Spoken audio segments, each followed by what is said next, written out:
Hey everybody, it's Bill Duran here from Punished Props. I've been doing my weekly Prop Live Q&A live streams on Google Hangout for the last few weeks, and I've been trying to figure out the best way to run my audio. What I want to do is have music playing in the background and have audio coming from videos that I play so that my guests can hear it on the Google Hangout and so that people watching along can also hear it.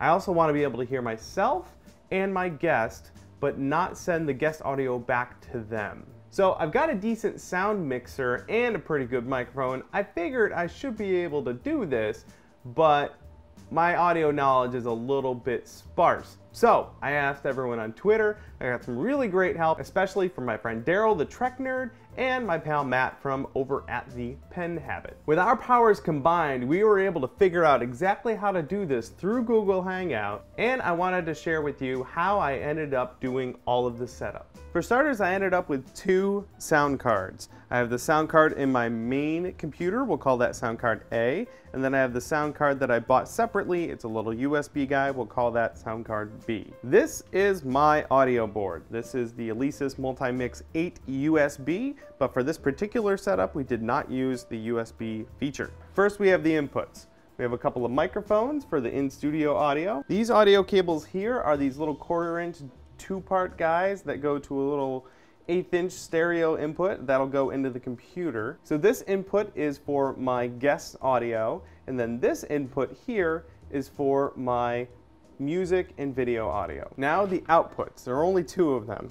We've got my headphones here, so all of the audio that I want to hear comes out of that. And then this is the auxiliary audio. It comes out of the auxiliary post fader plug. Now this is known as a mix minus setup. Because the audio I want to send back to the computer, I don't want my guest audio in it, I'm able to turn down the post fader auxiliary knob here so that the audio from this only goes to my headphones and does not get sent back to the computer. For everything else that I do want to be able to get sent back, like the music or my microphones, I turn the post fader knob up. It's important that I use the post and not the pre-fader, including the plug here, so that when I make adjustments on the fader, this actually affects the audio output on the auxiliary, so that when I make a change and I hear it, it also affects the output there. So that's how the soundboard goes. Let's talk about where these go into the computer. All right, so let's hook up the soundboard to the computer. So this guy right here, the music and video sound, will be coming out of the main speaker port of sound card A. And my guest audio will be coming out of the main speaker port of sound card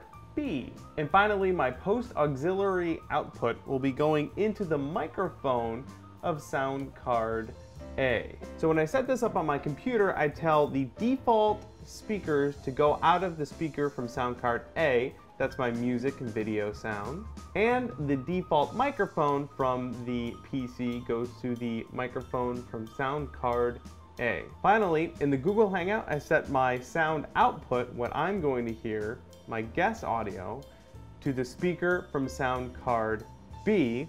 That way it goes to this guy here and I can mix it out of the auxiliary. And then I set the input to the microphone from sound card A. That way the auxiliary coming out, including my voice and the music and everything, will get broadcast out and no one gets fed back. Hopefully that's helpful to anyone else who's trying to set up this sort of rig on a Google Hangout. Thank you again to Matt and Daryl. You guys helped a whole bunch. And I'll see all of you on the next live stream. For starters, I needed two sound cards. Oh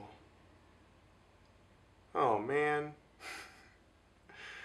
Well, now I'm just in the dark, talking to myself.